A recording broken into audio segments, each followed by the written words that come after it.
CCAM has experienced a great deal of change over the last year. Here's some of the highlights of what we've been doing.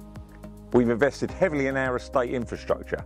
This year we've completed our Medway hub with our field operational 111 and 999 colleagues all under one roof. And last year also saw us open our centre here at Bensound. With colleagues' involvement, we've made a transition from smaller ambulance stations to a large purpose-built centre, a great success and one that I am very proud to have been involved with. A large majority of our 999 calls are to patients who have fallen in their homes and are unable to get up. The longer these patients stay on the floor, the greater the likelihood is that they'll need to be taken to hospital.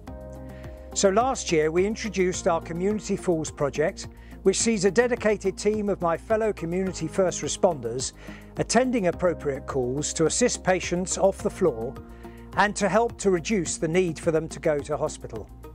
Through colleague engagement, we've been developing our fleet to ensure that it's not only fit for purpose, but also looks to support our aim to reduce our carbon emissions and reliance on diesels.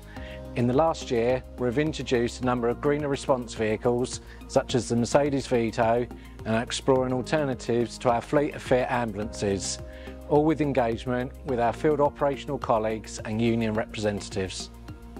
The CQC's report into our trust highlighted a need for greater investment in our freedom to speak up guardianship. I'm pleased to say that this resulted in my colleague Lorraine Tomasi and myself joining our Freedom to Speak Up guardian Kim Blakeburn. Together we are raising the profile of freedom to speak up across the trust so colleagues feel confident to not only raise their concerns but also be assured that action will be taken. Last year saw us celebrate a decade of providing the 111 urgent care service in parts of our region.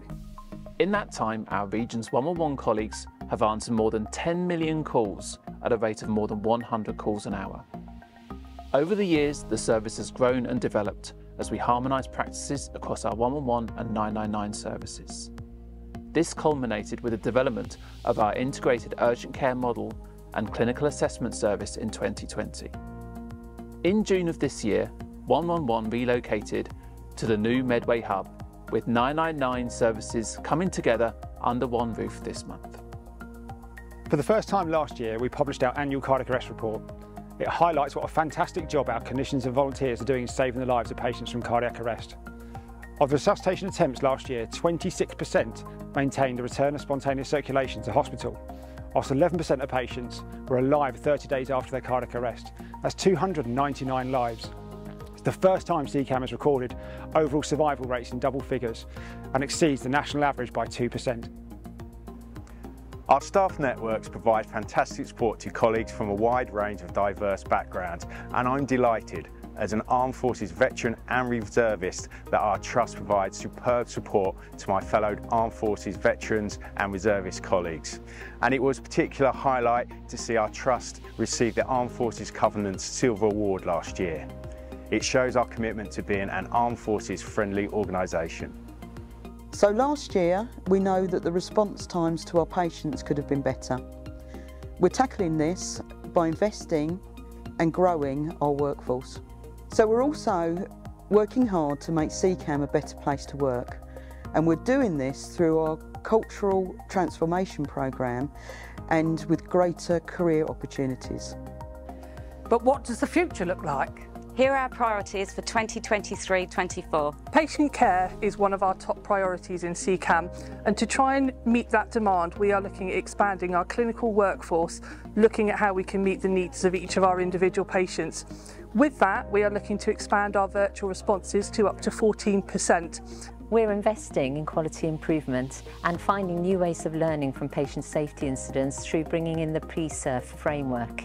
That will allow us to share best practice both internally and externally to reduce avoidable harm and also to improve the patient experience.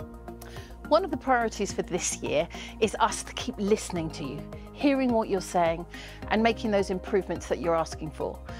So I'm pleased to say that we are now investing in leadership and management development more than ever before as a trust.